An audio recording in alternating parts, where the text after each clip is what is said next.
There we go. Well, hello everyone, and welcome to a special edition of the Gambling Parlor. We are live streaming during the Monday Night Football matchup between the New England Patriots and the New York Giants. Patriots are already out to a quick start with a kick return that's got the ball near the midfield to start the game. We are on the Giants plus 7.5. So we are streaming during this game. We're currently 2-2, week 13. Need this win like we need oxygen to remain in the fight for a paid position with 5 weeks to go after this week.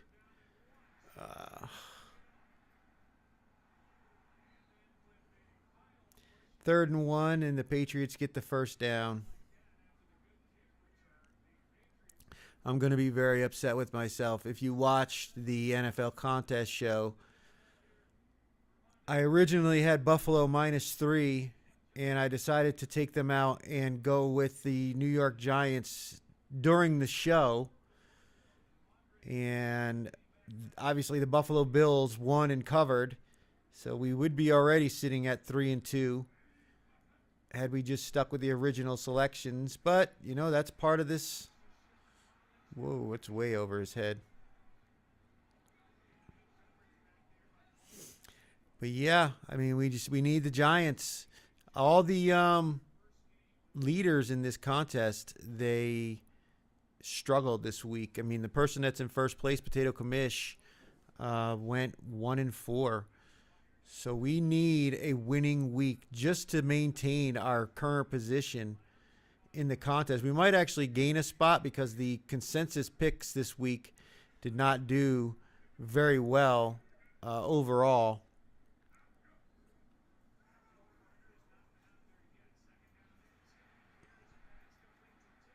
And they are just moving this ball like no tomorrow. Ugh. But yeah, here we are with the top selections in the Week 13 contest. And they went 2-2-1. Obviously, we were contrarian to Houston with the Colts -4.5, and Houston won outright. I submitted the picks early because I used Kansas City, and they lost. So it was like a double gut punch, using Kansas City, submitting the picks on Wednesday, and then get him. Oh, my goodness. Both Giants players tackle each other and miss Drake May. Are you joking? What a terrible play by those defensive linemen. They literally tackled each other. That is just terrible execution. I mean, he threw an incompletion, but man, they had him for like a 10-yard loss. They literally jumped on each other. Come on. You got to be better than that. But anyway, because like I said, had I waited, no way the Colts go on the card with the way that line movement was, and finding out after I had submitted the picks that Daniel Jones, look at this, has been playing with a hairline fracture in his leg. You know, I mean, it just limits his mobility. But, you know, we're one win away from at least a positive week, sitting at 2-2. 11-8 in the third quarter. This is the last week of the third quarter. I believe the third quarter leader already wrapped that up. They have the list up here on Circa's Twitter feed. Yeah, here it is. And I believe because the guy that was in the lead, the entry that was in the lead, they really took an L, man. They lost like, look at this. I thought this pass rush was supposed to be good for the Giants. They haven't even got anywhere near him except for to tackle each other. But this person here, who was tied for the lead at 13-1-1, went 0-1, 0-2, 0-3, 0-4, 0-5. 0-5 after going 13-1-1. That's just brutal. You know what I mean? And I've been in that position where you're in the lead going into the final week of the quarter, And the last thing you want to do is squander this great opportunity to win a significant amount of money. I mean, we're talking if you won first place by yourself, it's like 100 and I think it's 150,000. Might be more than that. There was an overlay this year, so but I believe it was 150,000 if you win it, the quarterly prize by yourself. So this person is completely eliminated. Put up an 0-5. I believe it was this price check was the actual one who looked like they won, because they had 1-0, 2-0, 3-0, 4-0, 5-0. So they're 18, 1-1. That's a hell of a 4-week stretch, man. Nice tackle. Nice tackle. Kept him out of the end zone. And this Pac-12 refs, 1-0, 1-1, 1-2, 2-2 with the Giants still to go. So the best they can do is 3-2. That'd put them at 16-3. So yeah, this price check 1 is gonna be the third quarter winner after posting a 5-0 in week 5. I mean, phenomenal time to have a 5-0 when you're tied for the lead going into the final week of a quarter. Fourth quarter starts week 14. We need to do everything we can to nice play. Kept no flags. Let the boys play. And then we've got down here, we've got this the booby prize, which is interesting because the guy who was first place in the quarterly was also first place in the quarterly for the booby prize, the worst record. So obviously he's been going contrarian to his other cards. And this week, had he flipped it, he would have been tied for first. He had a 5-0. Look at this: Packers, Cowboys, Bengals, Bears, Texans.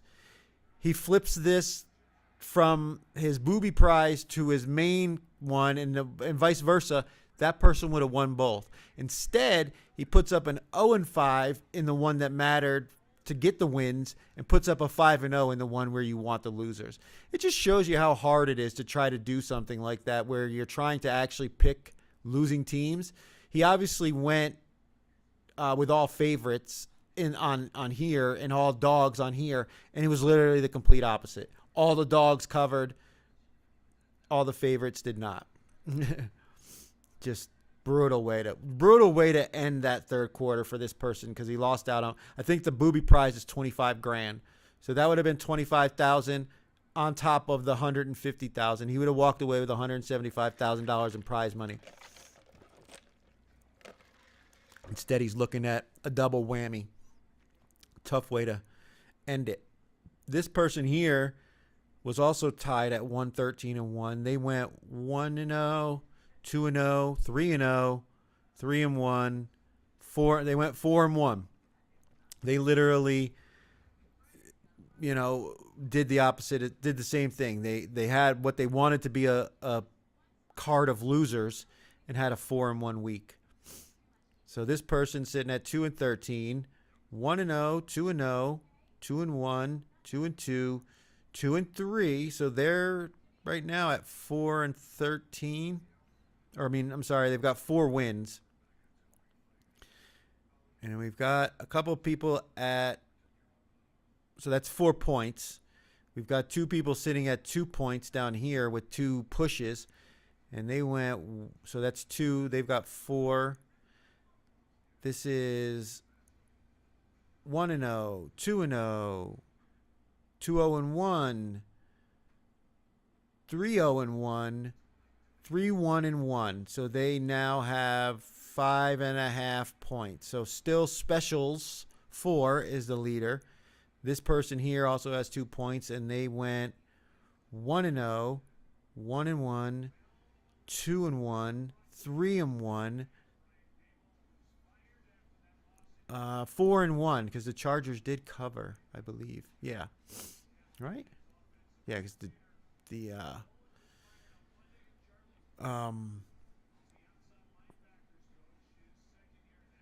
Raiders, they didn't do anything in that game, as far as I can remember. I didn't even pay attention to it. It was so bad. Yeah, they won by convincing 16, 17 points. So they covered the Chargers as well. Oops.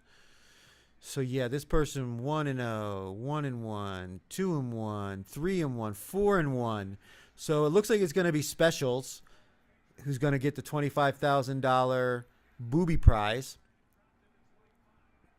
with 4 points in 4 weeks. So that means they went 1-4 basically 4 weeks in a row. That is just, it's incredible to be able to do something like that, because you just stumble into wins. I mean, the Saints, we had the Saints plus the 6, and that was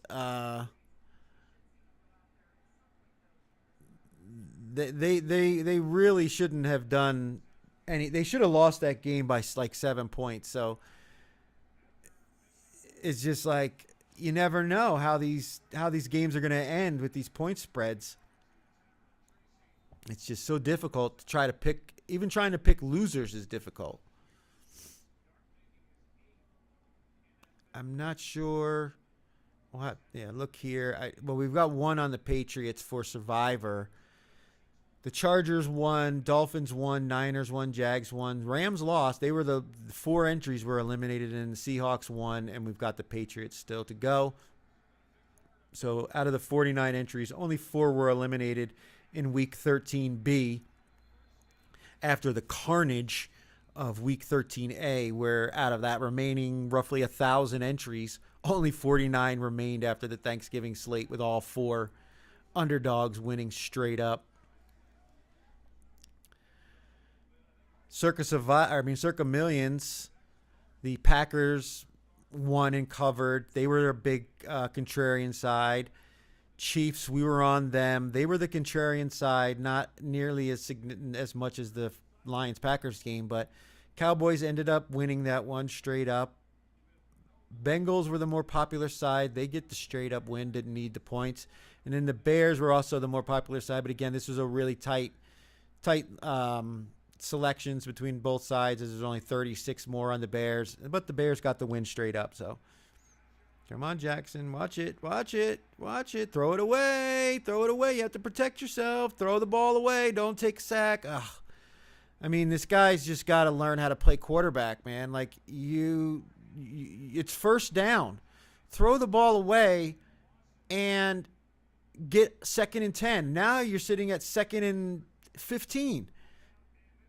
I mean, this is the difference between a quarterback and a rookie, playmaker. Like, he doesn't understand every play is not life or death. It's the first drive of the first quarter. Oh, man. It's so frustrating. I thought Jameis Winston was going to be playing this week. I didn't expect Dart to be back. I mean, it's a nice completion, but if you were 2nd and 10, you're now looking at 3rd and 4. But because you don't want to throw the ball away and you're getting hit in the head again, this guy's got to learn how to play quarterback, man. And John Gruden called it out when he did his draft evaluation, before Dart was drafted.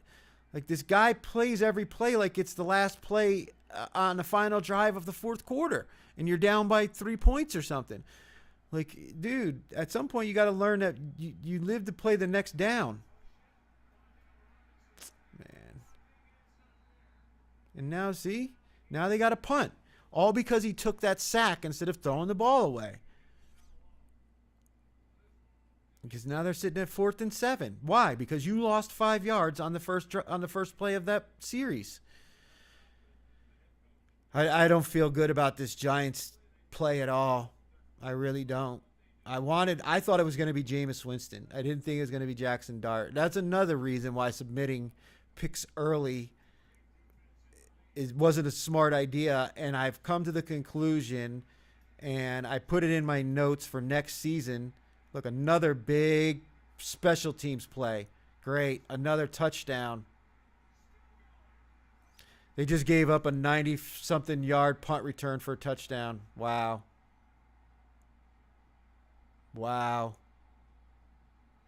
I know the Giants are eliminated from playoff contention, but you'd think they would have better preparation than this.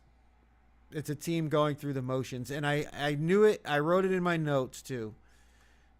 Along like where I put the Thanksgiving thing, that when teams are eliminated from the playoffs, you have to watch it because you don't know what kind of effort you're going to get from players who aren't on the fringe of being cut. They're more concerned about not going into the offseason injured than they are about playing all out on every play. I mean, the Giants players literally tripped over each other running after the punt returner. What kind of lane integrity do you have when you're tripping over your own teammates? Wow. We are in trouble, folks, early in this game.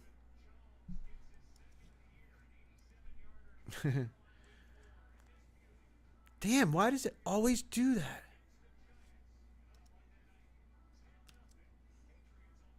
Come on. You've got to be kidding me.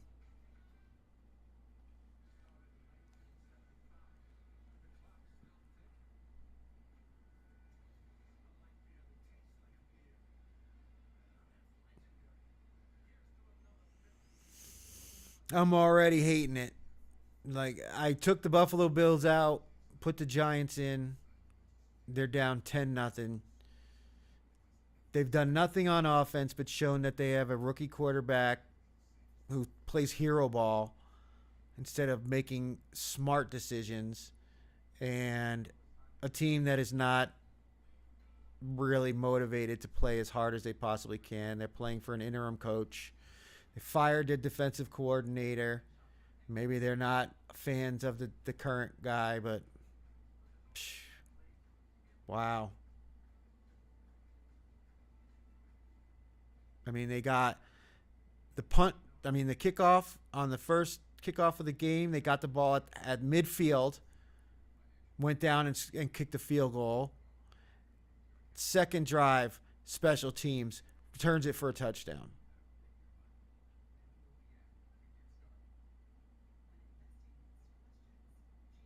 Not a great start. Not a great start at all. But yeah, back to the consensus picks. 2-2-1 for the top five. I mean, this is completely wrong. It's showing that, I mean, the Giants were the sixth most popular pick. They were more popular than New England. Yeah, 1189 to 529, and they're down 10-0 already. I mean, down 10-0 already, and got a rookie quarterback holding the ball for 7 seconds and not knowing to throw it away on first down. That's what we're playing with. I really wish it was Jameis Winston. I do. That was what I thought when I did the show, the NFL contest show. I said Jameis, but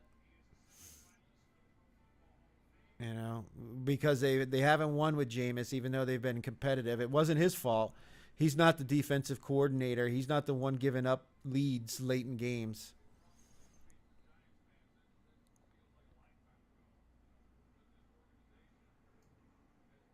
If the Giants don't do something on this drive, this game is over. They'll just look at this. He just ran into the pile. What you're seeing from the New York Giants is players playing not to get injured.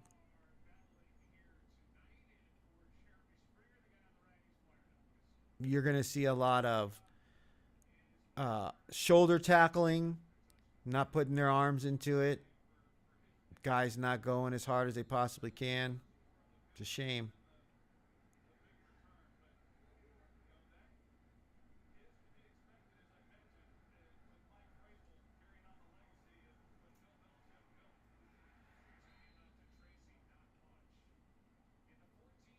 I mean, the defense at least showed some backbone when they got down into the red zone for the Giants, but I mean, you don't even need to worry about your offensive line when you're returning punts 96 yards for touchdowns.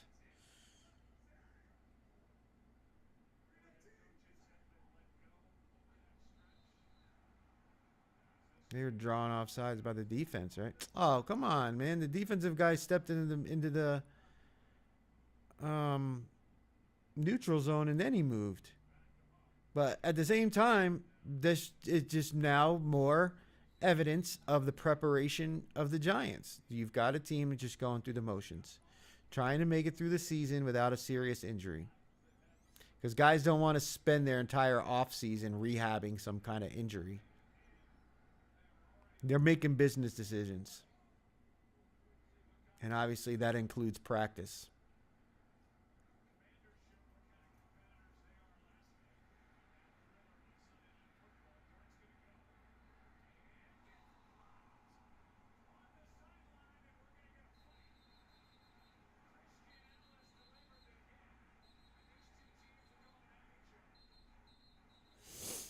Dude, he's got to go out of bounds.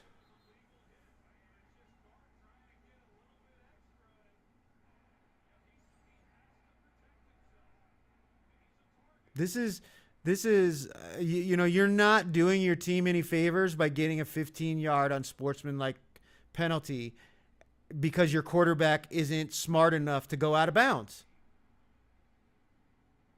Right? He's still in bounds. He has every right to hit him. None of his feet are out of bounds. That is 100% a legal hit. And if Jackson Dart isn't smart enough to go out of bounds and not take those kind of hits, then he deserves to get cracked. And then, of course, the offensive linemen have to come in like a bunch of fucking Neanderthals and, get a 15-yard penalty when you're a half yard away from a first down. I mean, it's bullshit.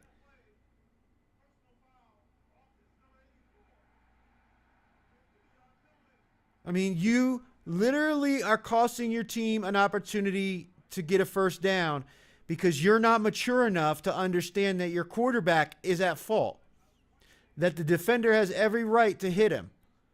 And it's the same person who just had a false start. So two plays in a row, Johnson has gotten a false start, now an unsportsmanlike penalty. How do you allow that person to go back out on the field if you're the head coach? If you're going to cost your team that much, you're not allowed to play on this team anymore because you're not mature enough to be on the field. What are you doing to earn your reps? That's not it. That's 20 yards worth of penalties you just cost your team. Now it's 3rd and 16 because your quarterback didn't go out of bounds. It's fucking ridiculous. The one thing I can't fucking stand about penalties are these unsportsmanlike penalties, unsportsmanlike conduct, because that is your ego getting in the way of you being a professional athlete. You're so insecure about your position that you think you have to actually do dumb shit like that. And now it's 4th down. Now they're going to punt. I'm sure the fucking Patriots are going to score. I mean, I don't understand how the coach can allow that number 84 Johnson back on the field. You can't. You weren't doing anything by committing that penalty after your quarterback got cracked because he stayed in bounds. Here we go. Another big return out to the 40-yard line.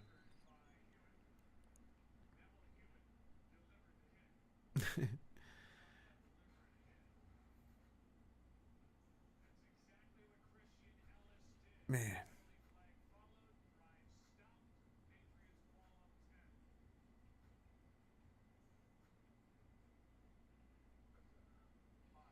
I mean, motherfuckers get cut for shit like that. You're not showing you're some kind of tough guy by committing a personal foul penalty on the defense when the defense hit him in bounds. Oh, I got his back. No, you're a fucking idiot. Your quarterback didn't go out of bounds. He's an idiot, and you're an even bigger idiot for now putting your team where you have to punt. There's no way I'd allow that person to get back on the field if I was the coach. You might as well take your fucking helmet off. Go in the locker room. We'll call you if we need you.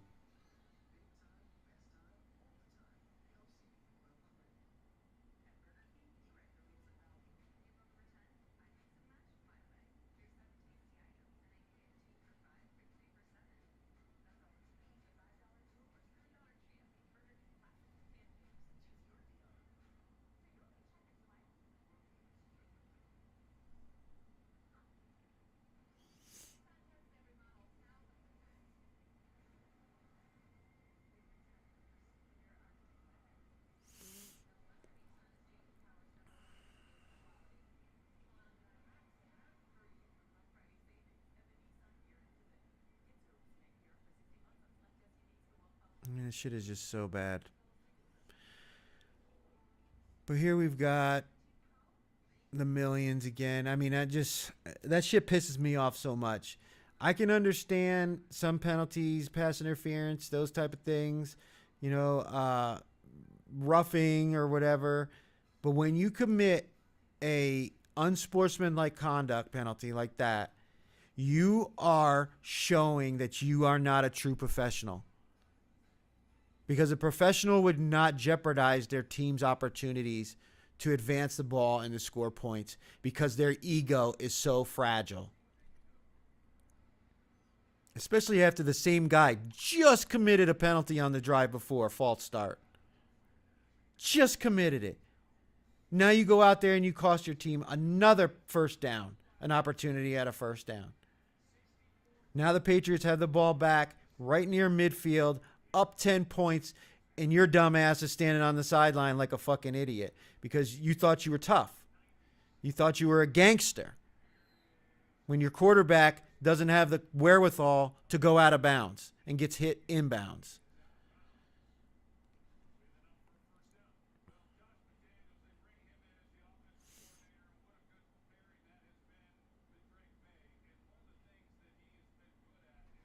I mean, yeah, we can go back and look at this real quick too.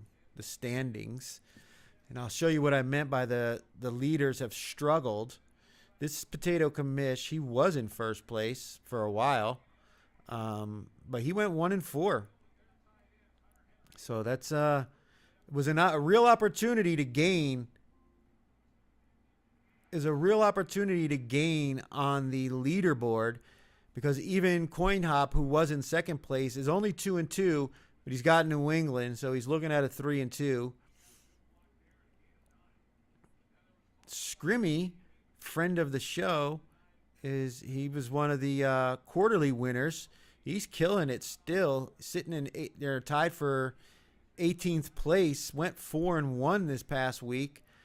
Was contrarian to us on Houston and had Green Bay, a team I wanted to go with, but chickened out at the last minute.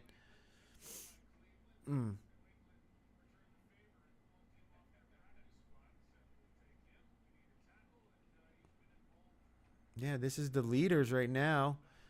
Money Guns only went 2-2, 2-2-1, 2-2-1. This person, 1867 Flex, went 4-1. They moved up.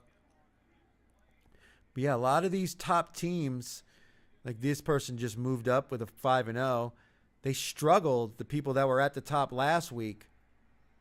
Look at this, wide open. I mean, it's just...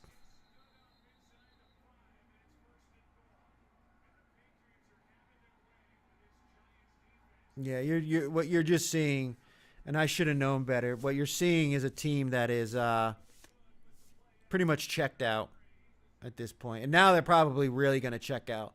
If they score another touchdown here and they go up 17-0, all of a sudden they're going to get real desperate. I mean, where's the defense? 3 New York Giants guys are covering each other and nobody's covering the tight end. And there it is. There's the touchdown. We're done. I should have known better. I took Buffalo out for the Giants. I mean, I thought it was going to be Jameis Winston, but also I knew better. When teams are eliminated from the playoffs, they're no longer interested in fighting. We want to look good on tape and all that bullshit. But at the end of the day, these guys are playing more to not be embarrassed, which they are being embarrassed, but not to get injured. That they're more concerned about the offseason and next year. Because there'll be all kinds of excuses on why the tape looked bad. Damn it. Oh, my goodness. Every single time I do this, it does that. Command C. There we go. Yep, we're done. We are done. I mean, obviously, there's always an opportunity for a backdoor cover with 7.5 when a team gets out to a big lead like this early because the other team's going to The other team's going to go for it on fourth downs, and maybe they don't go as hard as they have early in this game. But, man, kick return to the 50-yard line to start the game. Punt return for a touchdown. An unsportsmanlike conduct penalty on what would have been third and maybe a half a yard turns into 3rd and 16 because the quarterback doesn't know to go out of bounds, and the tight end that just committed a penalty earlier wants to prove that he's a tough guy. You know, that the defender didn't have every right to hit the quarterback for not going out of bounds. That's where we are with this New York Giants team.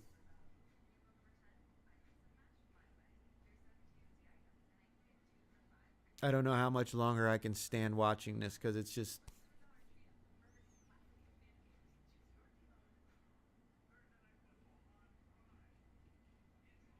ugly.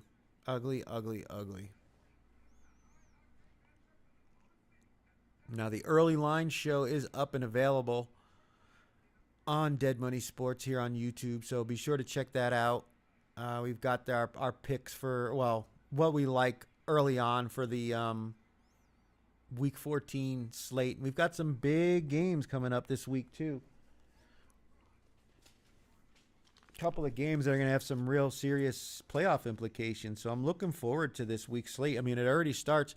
We're going to be live streaming Thursday night football. We've got Dallas and Detroit, two teams who are both battling for a potential wild card spot, and they're both on the outside looking in right now. Might as well pull this up while this is a fucking shit show of a game to start. But we've got Dallas and Detroit both at number 8 and number 9. Detroit 7-5, and Dallas is 6-5-1. So whoever walks away from, if Dallas wins this game, they'll be at least ahead of Detroit, and Detroit will be really in a difficult spot because it doesn't look like Chicago's slowing down. Green Bay is right on their heels, so those two are going to battle each other this week with the potential for the NFC North Division lead. But still, if the Detroit Lions lose, they're going to be what? If Packers win, they'll be 9-3, and the Bears will be 9-4. They'll still be what? 2 games back of whoever, you know. If the Bears lose, they'll be 2 games back of both teams, and if the Chicago Bears win, they will be 10-3. So they'll be 3 games behind them, and a game behind the Packers still. So Detroit has to do everything they can to win that game, and Dallas, same boat. They're trailing the Eagles. Washington's been eliminated, and the Giants have been eliminated. So those two, well, Washington hasn't officially been eliminated yet, but they're pretty much eliminated. And the Giants are already eliminated. So they're just battling for a wild card spot. I don't think Philly's going to fall behind enough for them to catch up for the NFC East division title, but you never know. Philly's got a big game this week too, taking on the Chargers on Monday Night Football. They've got to go out to Los Angeles to take on the Eagles. To take on the Chargers. Like I said, though, I think that's going to be a home game. That's going to be basically a home game for the Eagles. There's so many people from that East Pennsylvania and Pennsylvania in general, southern New Jersey, in that area there that root for the Eagles, live in Los Angeles. So there's going to be a lot of Eagles fans at that game. And their fan base also travels well, but they've got plenty of backing in Los Angeles. This is going to be a home game. There'll be at least 50-50 split on that game for fans in Los Angeles. Like I said, I with my former job, I probably spent 2 years in Los Angeles at different times working. But I had it all together, probably like 2 years, and I've met quite a few people out there who were from Philadelphia or that area who are Eagles fans. So, because I used to, when I would be there during football season, I would always try to go to like a spot to watch the games, and met a few people that were living out there that were Eagles fans. But what else we got? We've got Pittsburgh and Baltimore. I mean, that's another one. Baltimore is now leading at 6-6, and the Steelers are also 6-6. But the what does it say? Wins tiebreaker over Pittsburgh based on best win percentage in common games. So this is neck and neck between Pittsburgh and Baltimore, and they're going to meet in Baltimore this week. So that's another great game. That's, I believe, the early slate. You've got Indianapolis and Jacksonville. Jacksonville overtaking Indianapolis in the AFC South division. And Indy could potentially not even make the playoffs if they lose this game. They might be staring up at 8-5 with the Houston Texans if they win against Kansas City being 8-5, and they'll win the tiebreaker from their head-to-head. Now the Colts still have, I believe, 3 games against their AFC South opponents. They've got one more against Houston and this week against Jacksonville, and then they've got Jacksonville at home. So they've got an opportunity to make up some ground, but it starts this week against Jacksonville. They cannot afford to lose this game.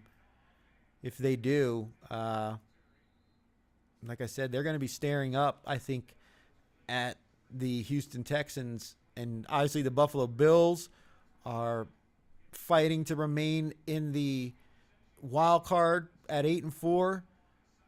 You've got New England at 10-2, looking like they may go to 11-2 with the way things are going right now in this game, being up 17-0 in the start of the second quarter. But you've got a dogfight here in these right here. You've got the Broncos, who are leading the AFC, who've got Kansas City almost eliminated from any chance of winning that division. Obviously, the Chargers, have an opportunity to catch up with Denver if Denver goes on a losing streak. But again, you've got Kansas City fighting for their lives. You've got Miami, who's suddenly on a 3-game winning streak, trying to get back into the conversation. They've got a game against the Jets that's very winnable this week. And the Giants are just cramming it into the offense. Or they're just cramming the defensive line and not doing shit. And what does New England's defense do well? Stop the run, right? I know they're missing one of their key defensive linemen, but I mean, damn. You're not even like running outside zone or anything. You're just running right at the strength of their defense. And now here we are, 3rd and long. Boy, this new head coach sure is an offensive genius. Here comes the Patriots. They're bringing the blitz. Yep. Oh, he's got it. Did he catch it? No, but they're calling a penalty on Johnson, the same guy who cost them earlier. I think he hit him in the head. Defenseless receiver. He didn't catch it. Yeah, he hit him in the head. Helmet to helmet. I mean, they got bailed out on that one because that was a great play by the other guy. He didn't even need to hit him. The Patriots DB popped the ball out of the guy's hand. It would have been an incomplete pass if he doesn't hit him helmet to helmet.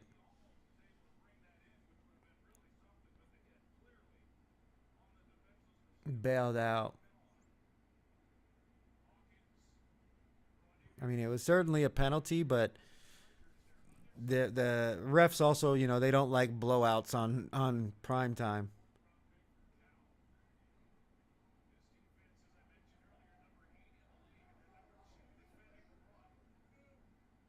Number 2 against the run, and they're cramming the ball right into the defensive line.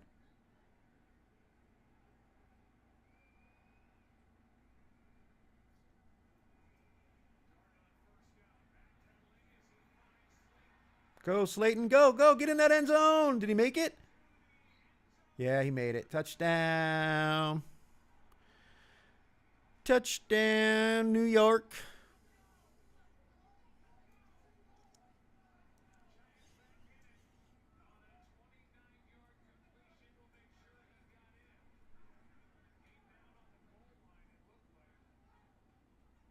Looks like right there as his elbow hits, it looks like the ball is breaking the plane barely.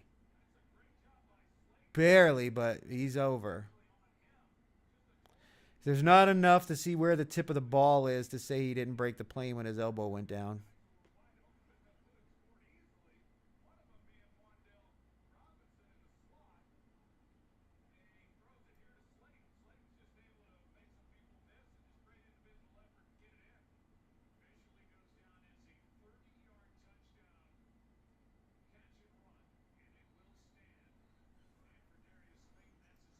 All right, so they confirmed it. We got points for New York.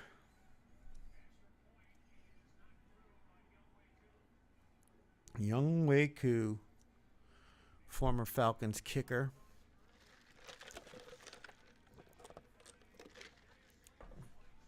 But back to these games, man. Huge implications this week.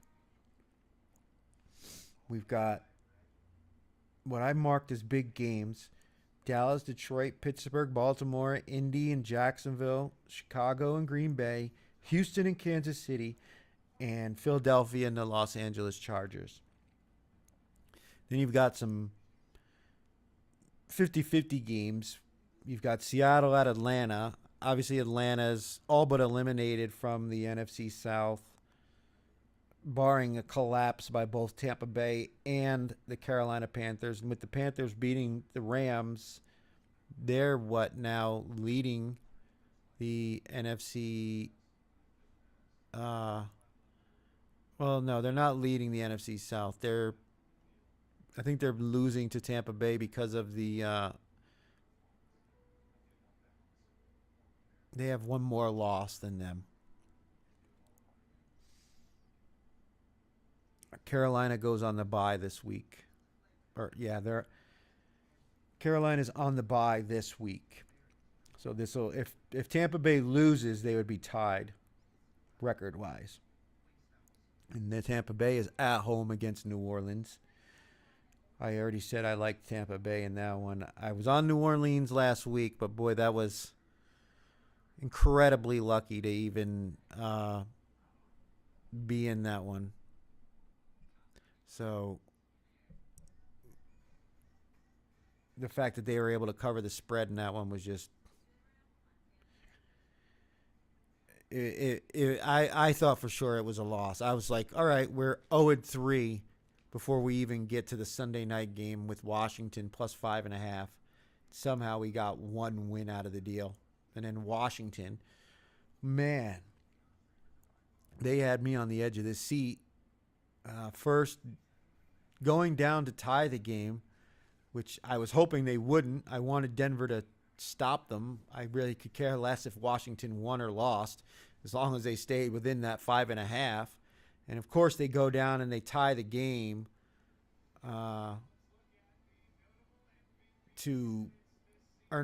Denver goes down and ties the game, right, to send it to overtime. And I'm like, great, here we go. We're going to lose it in overtime. Yeah, Washington tied the game with a field goal because they should have taken the ball and put Denver's defense right back out on the field after that drive. Instead, they deferred, and Denver went right down and scored the touchdown on that drive. And I'm like, okay, we're done. Get it all the way down to the half-a-yard line, and then they have to get it on fourth down. They got that touchdown. Thank you, Terry McLaurin, for catching that ball, because Ertz dropped the one before that. I mean, it was a little high of a throw, but it hit him right in the hands. Like, there's no reason why professional tight end who trains to catch the football every day doesn't make that catch, and he dropped it in the end zone. I'm like, all right, we're not going to get it. And somehow Terry McLaurin on that. There was definitely a potential pick on that play, but you know what?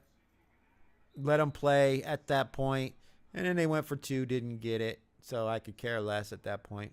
I was happy that they went for 2 either way. Broncos once again win the game by 3 points or less. They've won like their last 4 games by 3 points or less. And now, this week, coming up for week 14, which we have the early line show up and available, they are now 7.5-point favorites against the lonely Las Vegas Raiders. And if you look at this right here,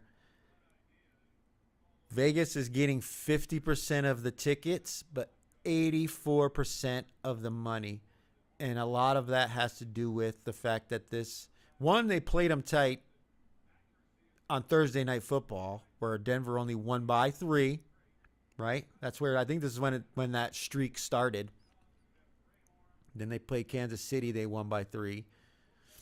But now everybody is thinking that the 7.5 is too much. I mean, you've got even some higher. You see 8 there, but the consensus is 7.5. The total's only 40.5. 3rd and 1. 3rd and 1 for the Patriots. I mean, this guy, Drake May, he's going to be good. Obviously, I've mentioned it before. I watch college football, but I'm not a big college football fanatic. I don't know all the players or the coaches. You know what I mean? I don't really study it. I don't get in depth with it because there's just so much. What I see and what I hear on the shows that I watch and the podcasts that I listen to and that kind of stuff, I absorb their knowledge and use it for myself if I'm going to place like a parlay on some college football or something like that, which is normally all I do. I don't get into the props in college football, and I'm not a big bettor on college football. But I didn't know who Drake May was. Now, obviously, during the draft process, I think he was the 3rd pick overall, you find out who he is. Oh, he's down short. He's down short.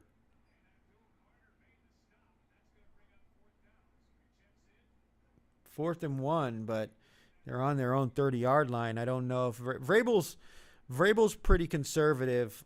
He comes from that Bill Belichick school of don't make the mistake, let your opponent make mistakes, and don't stop them or get in their way when they're doing it. So punting on 4th and 1 inside their own 35-yard line. Not a good punt either. Out of bounds at the 41 of New York. So maybe even further than that. Wow. Maybe around half. Maybe it might be midfield. All right, come on, Jackson. Can you put up another touchdown here? Just protect yourself, man. It's like Lamar Jackson. I'm the same way with Lamar Jackson. I love when they run because it's a part of their game that is not easy to replicate in practice. So, you know what I mean? It's hard to practice against somebody who's as mobile as somebody like, well, obviously Lamar Jackson is one of one, but somebody like Jackson Dart, even Drake May, who are able to use their athleticism when they need to and move around. But you got to protect yourself, man. Lamar Jackson never slides. He always says he runs on his toes. So he's like running forward, but like you've got to learn to slide. Dart's the same way. You have to learn to slide. I've seen Drake May slide. I mean, just watch some Russell Wilson tape from back when he was with Seattle, when he was still, the Russell Wilson that was, hard to beat because he would keep his team in games. He would take off and run all the time, but he wouldn't get hit. If you get the first down, okay, slide. If it's the first quarter, slide. If it's the 4th quarter and you're trying to get the first down, all right, maybe you drop the shoulder then. But you don't do it in the first quarter on a first down drive and get yourself blasted like he did earlier. I watched that interview of Jackson Dart by John Gruden, and he really emphasized to him, like, listen, man, your biggest and best ability is your availability, and you're not going to be available very long if you keep on taking these hits like that, and you're not doing it at the right time. Like some of those guys, like he probably played in a league in like high school and Pop Warner where he was just so much better than the other kids that he could get away with it. But as you progress up the ladder to Ole Miss and then to now in the pros, like these guys are all elite athletes out there. Look at Jameis Winston. Jameis Winston trying to point out to the referee. Yeah, don't cheat yourself, Jameis. All right, so they got the ball at the New York 45. So basically midfield. Not a good punt. They need to take advantage of it with a touchdown.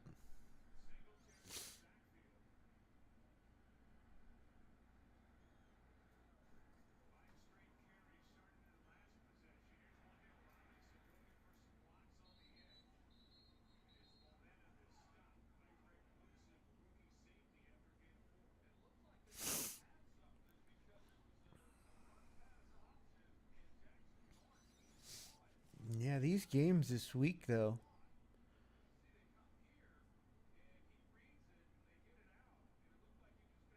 Cincinnati and Buffalo, that's a tough one. I mean, Cincinnati not eliminated from the playoffs. And, with the way that AFC North is shaken out, like 9-8 might get it done. They've still got an opportunity to string together a winning streak. And they beat Baltimore. They beat Pittsburgh.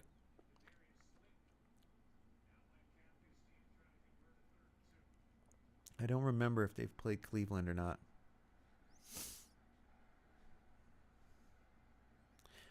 Yeah, so they beat Cleveland. They beat the Steelers. And they just beat the Ravens. Now they've got to play the Ravens and Browns. They've played Pittsburgh twice, I guess. Win and loss. So they're 1-1 with Pittsburgh. But they beat the Ravens and they've beaten the Browns. They've got to play them again each one more time.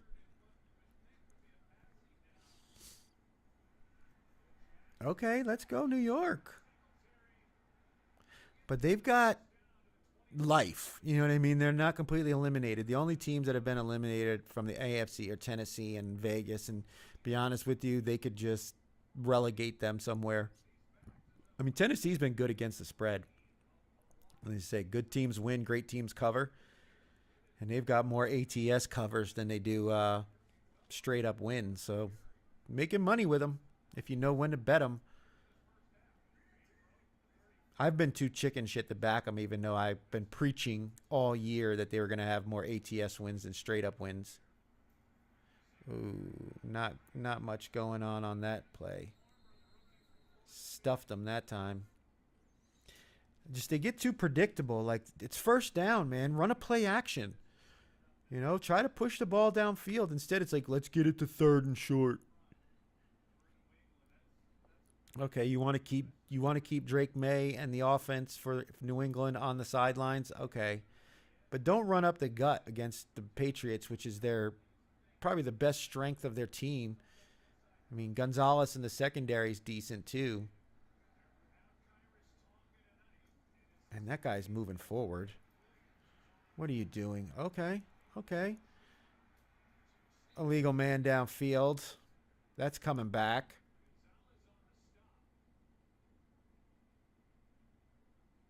Why are you running plays with your quarterback keepers, when the guy just came back from a concussion? Please stop. I knew it. Illegal man downfield, because it was supposed to be a running play, and then he audibled and threw the ball at the last second. But why are you running with your quarterback who just got back from a concussion?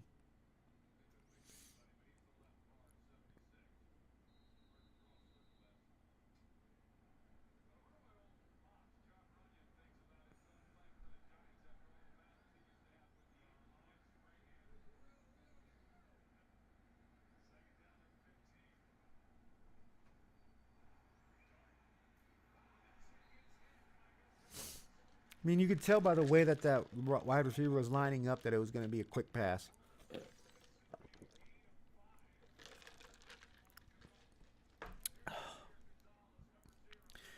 Just bad play calling by this interim head coach for New York offensively.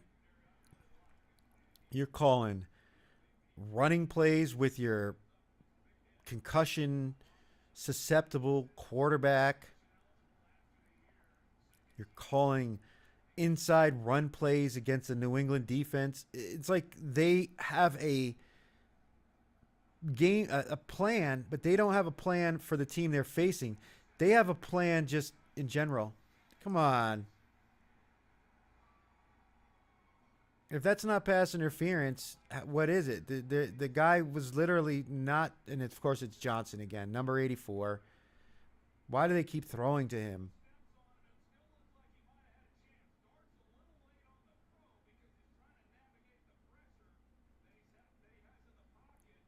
Number 18's wide open.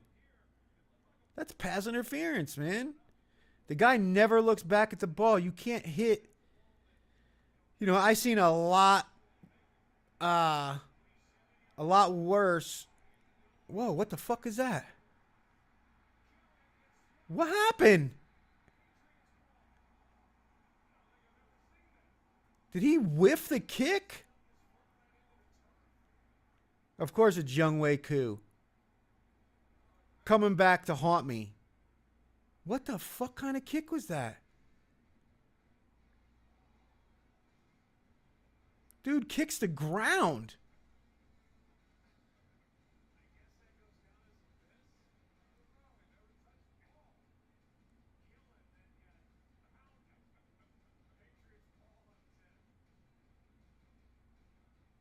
That's like in golf. Like he just took like a divot out of the ground. I've never seen that. I've never seen a kicker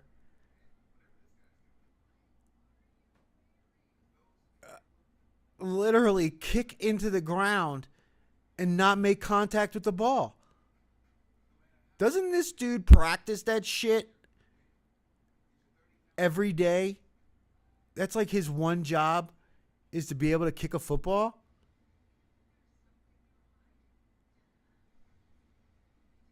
Wow.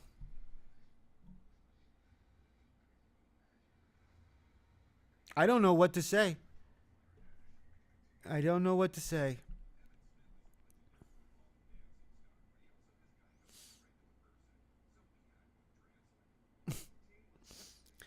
I mean, it's just another example of a team that is obviously not preparing to play any meaningful football. They're preparing for vacation. I don't know how you do that. I gotta look at something. I need to go. I'm checking X real quick because I need to see the replay of that play.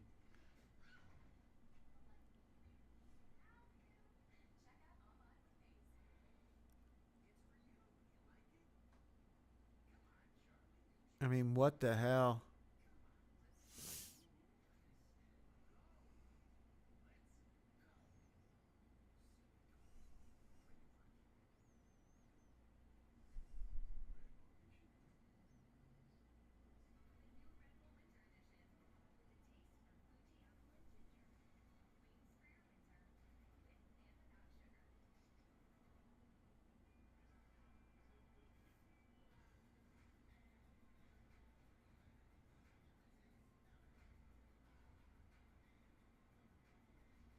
I mean, wow.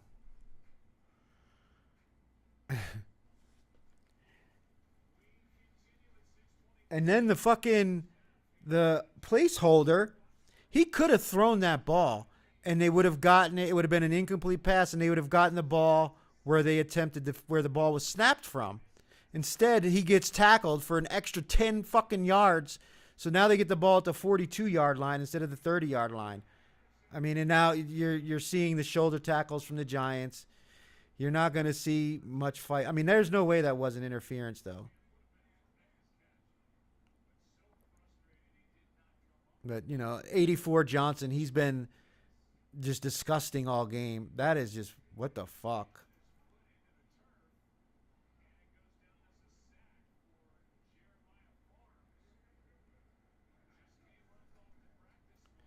Dude, you literally do that every day. All your job is to kick footballs, and you couldn't do it. Hmm.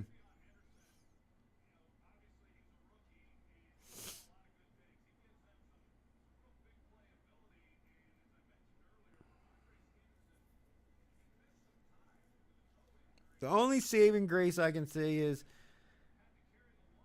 when teams have a big lead late in games, there might be a garbage time touchdown that opens up the back door. But I mean, this Giants team is just a joke.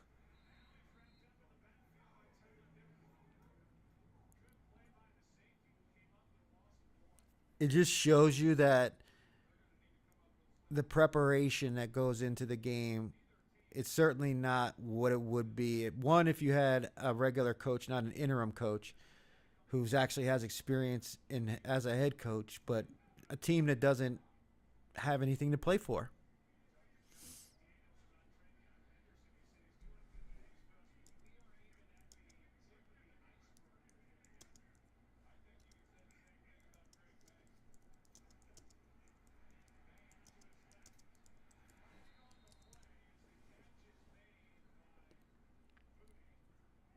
Offensive pass interference.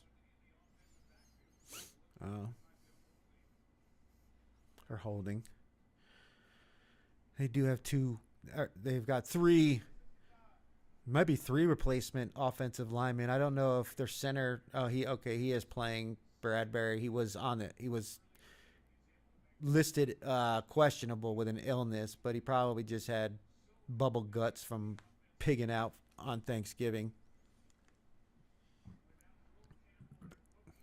But all right, Giants, get them off the field here. Don't give up any more points. Yeah, it's definitely a hold. He had to do that, or that guy was going to be all over Drake May.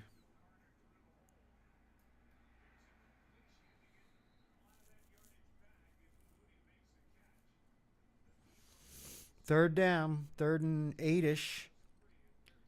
After, 13-yard game. Booty comes up gimpy. So who wins? Who is the number one seed for the AFC and the NFC when it's all said and done? Will it be the Broncos and the Bears, the current number one seeds? I don't think so. Denver might be, but I don't think Chicago will. I think they lose this week against Green Bay.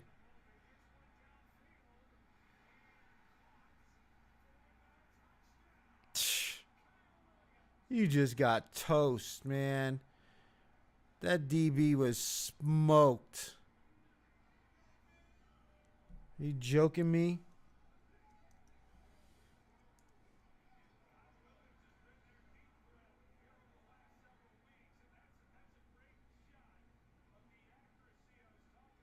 I don't know. His knee was out. His knee was down before his foot was down.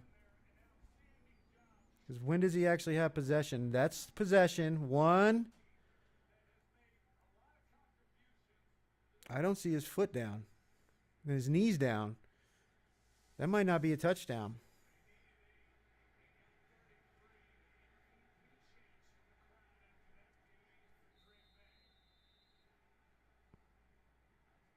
I guess they confirmed it. I guess his foot was down there.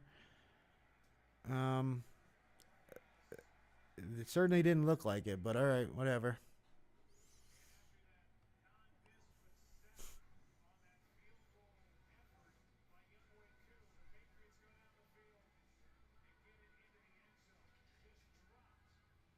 I guess his foot did touch there. I don't know if that does it count when it touches the defender's hand.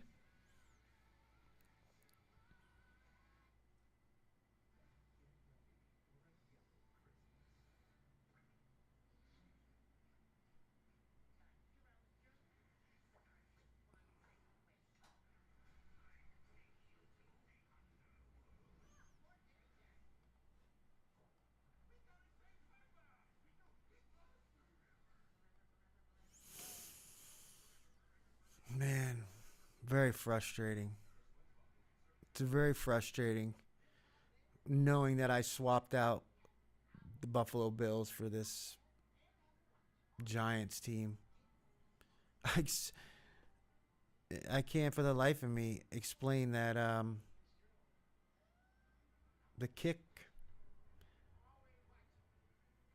There was nothing wrong with the hold. The ball was there when his foot should have arrived. He literally just drove his foot into the ground.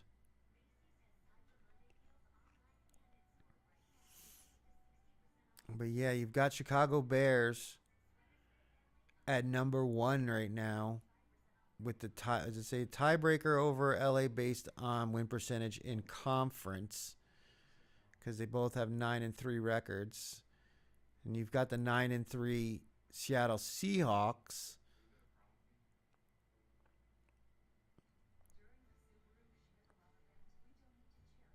I think it's going to end up being the Rams with the number one seed. And I think they learned their lesson after last year when they had to go out to Philadelphia and play in the snow and nearly pulled off the victory. But, they were uh, playing out of their elements, playing in a snow globe, if you remember that game against the Eagles. If had it not been for that weather, I don't think the Eagles win that game. I think it would have been the Rams in the Super Bowl versus the Chiefs. So I see LA as the number one seed in the NFC. And actually, I could see New England being the number one seed in the AFC. I mean, they're barring a complete collapse here.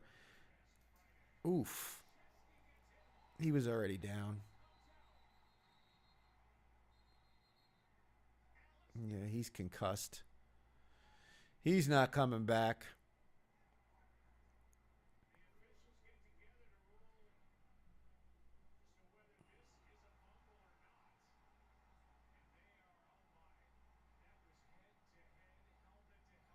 Yeah, where's the fucking call on that one?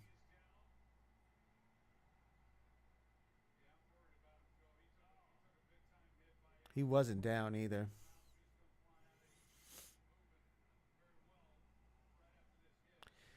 And there's a clear recovery by New England.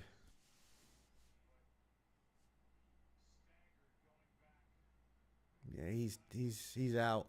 Where's the refs on that one though, man? You can't allow helmet to helmet contact. I mean, they took a chunk of his helmet off. The N on New York is gone.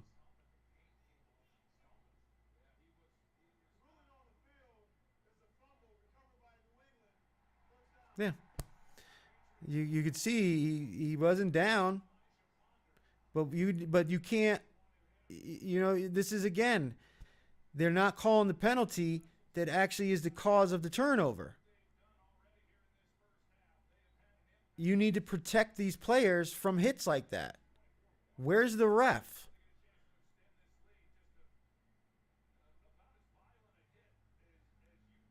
I mean, that's just egregiously inept refereeing for you to allow the turnover to be caused by an illegal hit.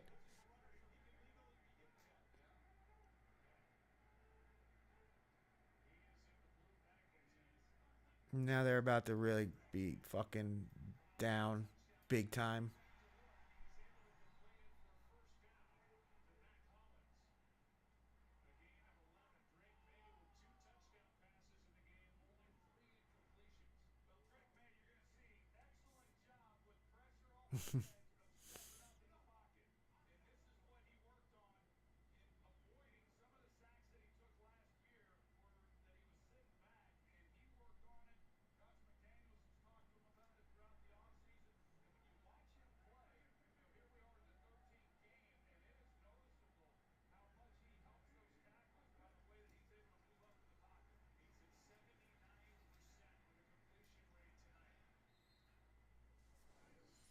That is just egregiously bad.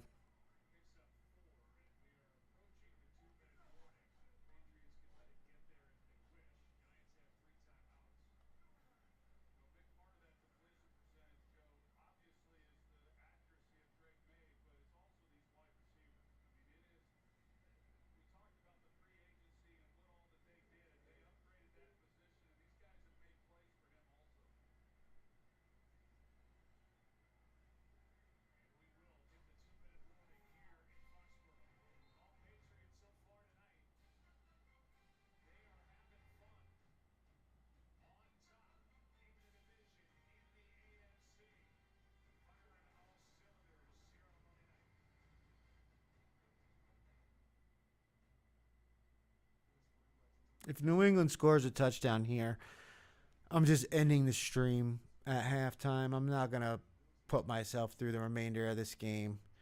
There's better things I can do with my time than watch the New York Giants completely melt down and watch another shit show by referees not calling interference. All right, you're going to let them play, but you can't allow guys to hit helmet to helmet and not call it when he's clearly knocked out by the hit that caused the fumble to begin with.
So the Giants use a timeout, trying to conserve some time so they'll have an opportunity with the ball after whatever happens on this next series or the next play. It's third down, about third and five, third and four.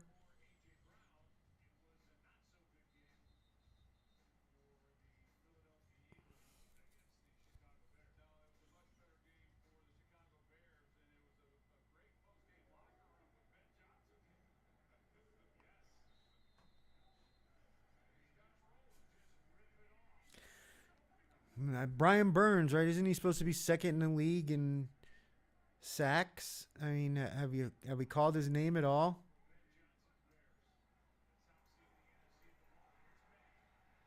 Oh, incomplete. So they're gonna have to at least kick a field goal, not a touchdown.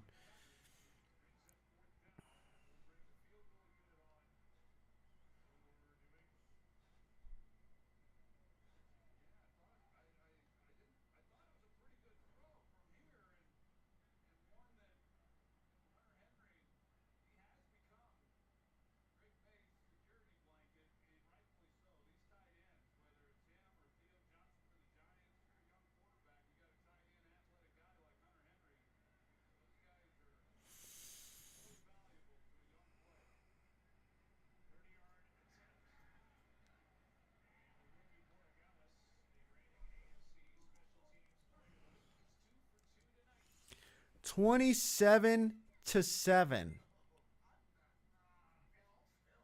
You've got a 94-yard punt return for a touchdown.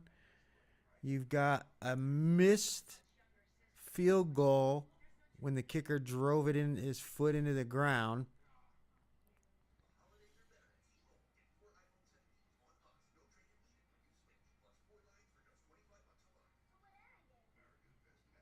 You've got players dropping balls and committing penalties. The same player, like just completely sabotaging their own team's chances.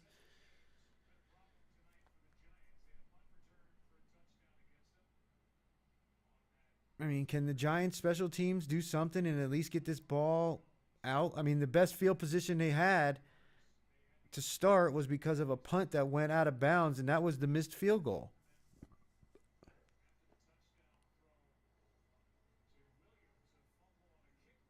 Oh, yeah, and then the fumble on the kick return that just led to that field goal. So, I mean, wow. The special teams for New York has just been shitty. Now, I know that New England normally has good special teams, but I can't believe how bad the Giants have been in this game.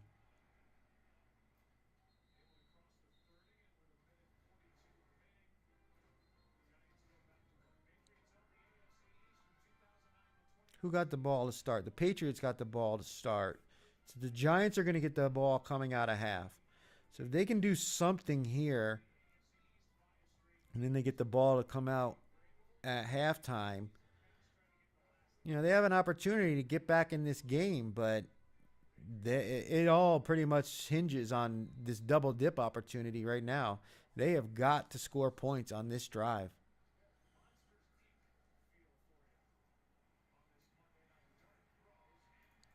Wow, that was a, oh my God, how did he not intercept that? Oh my goodness. I guess that's why Carlton Davis is a DB, because that hit him right in the hands. He should have had an interception. New England should have the ball. That was just terrible. And again, who is it? Number 84, Johnson. Stop throwing it to him. The guy isn't catching. He isn't doing shit. And he's costing his team on almost every series. Either it's penalties or drops. I mean, that was a bad throw by Dart, but goddamn, there's other players. Throw the ball to them. Why are you got this hard on for 84? And again, right back to Johnson again. Do you really think that's the matchup? I know that they said the tight ends and running backs were the, you know, the New England gives up more yardage to them, but damn.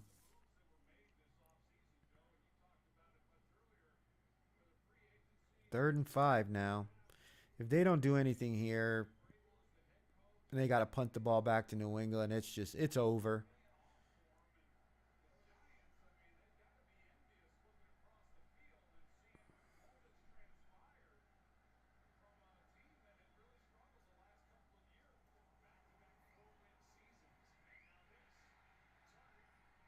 He makes the throw, but it's going to be 4th and 1/2 a foot.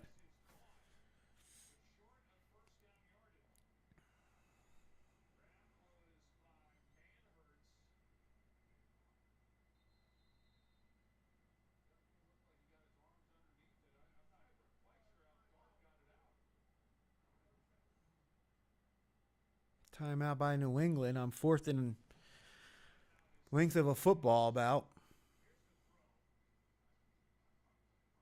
Man, he need that guy right in the face too. Jackson Dart, he's got the Carson Wentz sickness. Every play's got to be a play that they have to make. Now, sometimes it's going to be good, but a lot of times it's going to be costly.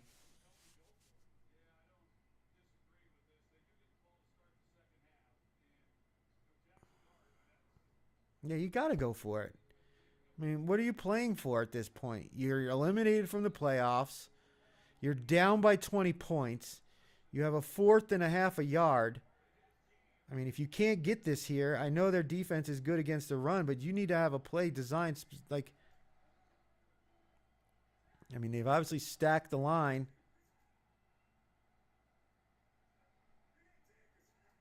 Oh, now they're gonna. What, are they gonna call timeout?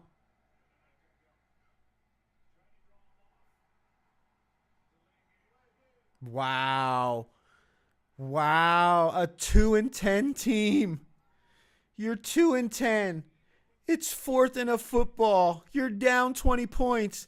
It's one thing you're going to try to draw them off, but call the timeout and maybe consider going for it. You've got to be joking. What are you trying to save? Wow, man. I mean, I just don't understand the logic in that. How do you not call the timeout there and keep it fourth and a half of fourth in a football and decide what you want to do? What play you want to run? You should have been talking about that the entire time while they were out there trying to draw them off sides. Who is this fucking schmuck that they got coaching the Giants?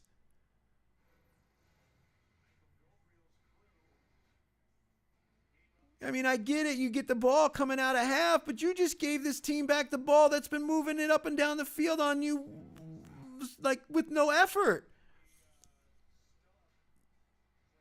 There's a chance they're going to put more points on the board now. Unreal. Unreal. Unreal. I mean, you've got to be kidding me.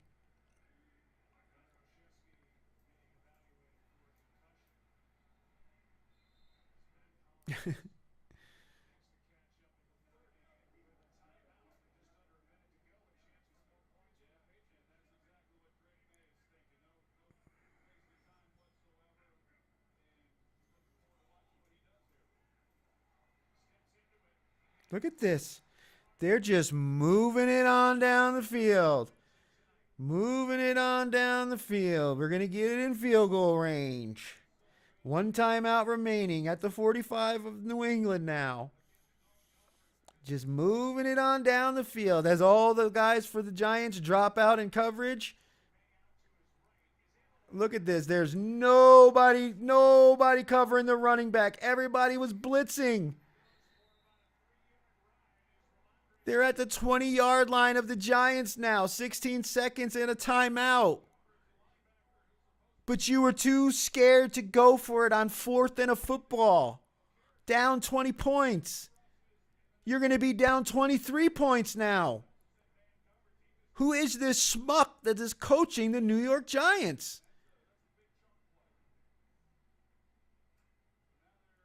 I've never heard of this person before. I've never seen his face before. And there's a reason why.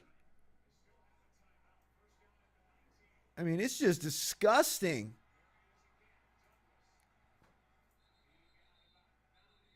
Yeah, so now they've got the ball at essentially the 11-yard line, and they're going to call the timeout with 3 seconds to go and bring the field goal unit out and go up 30-7.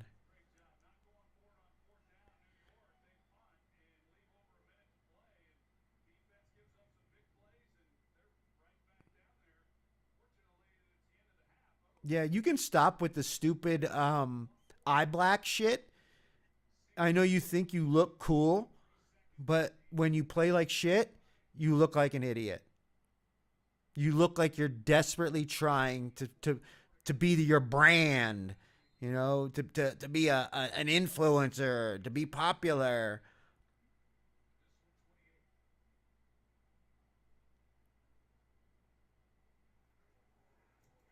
And of course they get it. And of course they get it.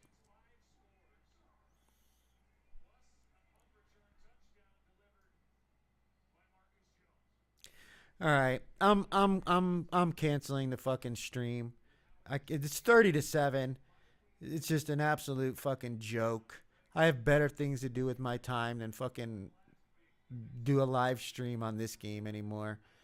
Watching the Giants, I mean, I've never seen incompetence at this level. You've got field goal kickers kicking into the ground. You've got punt coverage giving up 94-yard touchdowns. You've got guys committing penalties, can't catch the fucking ball. You've got coaches that are too scared to go for it on fourth down and then they give up more points before halftime. So there's really nothing worth watching. I'm going to end the stream here. I might do the late night at the lounge at the conclusion of Monday Night Football. But as far as the rest of this stream's concerned, we're going to stop the stream here at halftime. It's 30-7. We're pretty much guaranteed a 2-3 week. Thanks for watching, everybody. Have a good night. See you on Thursday.